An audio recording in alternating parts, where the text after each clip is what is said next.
Assalamualaikum dan salam olahraga. Zona Offside tempatnya berita-berita terbaru dari Liga Indonesia, transfer pemain, berita PSM Makassar, dan tentunya terbaru dan terupdate. Mari kita gaspol. Dua pemain andalan PSM Makassar belum aman. PSM Makassar nampak lebih santai soal perpanjangan kontrak pemain PSM Makassar. Dua pemain PSM Makassar yang membela timnas Indonesia di SEA Games belum melakukan perpanjangan kontrak. Keduanya Ramadan Sananta dan Ananda Raihan. Bahkan keduanya berpeluang meninggalkan PSM Makassar musim ini. Kabar terbaru, Arema FC berminat mendatangkan Ananda Raihan. Pemain muda PSM dan timnas SEA Games 2023, Ananda Raihan, dari Transfermarkt. Ananda Raihan yang baru berusia 19 tahun tersebut, sukses tampil sebanyak 31 pertandingan dan mencetak 2 gol sekaligus mencuri perhatian Arema FC. Tak hanya Ananda Raihan, Ramadan Sananta juga dirumorkan lebih dekat ke Persis Solo. Namun media officer Persis Solo, Brian, belum ingin buka-bukaan soal Ramadan Sananta. Ramadan Sananta adalah striker berkualitas dan potensial, saya rasa wajar jika ada banyak tim dihubungkan dengannya, tuturnya. Reza Arya setia bersama Juku Eja musim depan.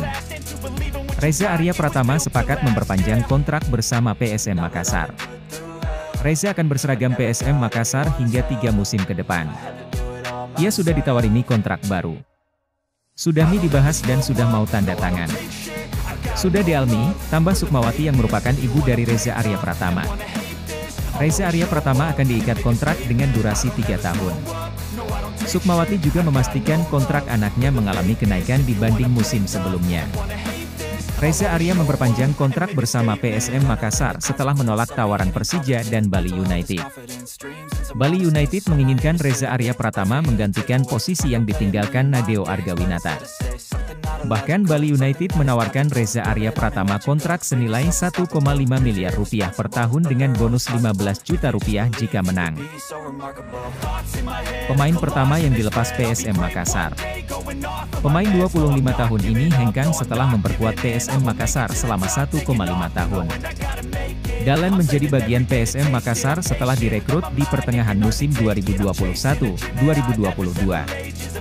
Media Officer PSM Makassar, Sulaiman Abdul Karim menyampaikan, terima kasih atas dedikasi dan kerja keras Dalen Doke bersama pasukan Ramang.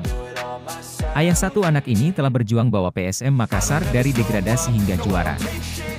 Terima kasih atas profesionalisme, dedikasi, dan kerja keras Dalen Doke selama 2 musim terakhir bersama PSM Makassar.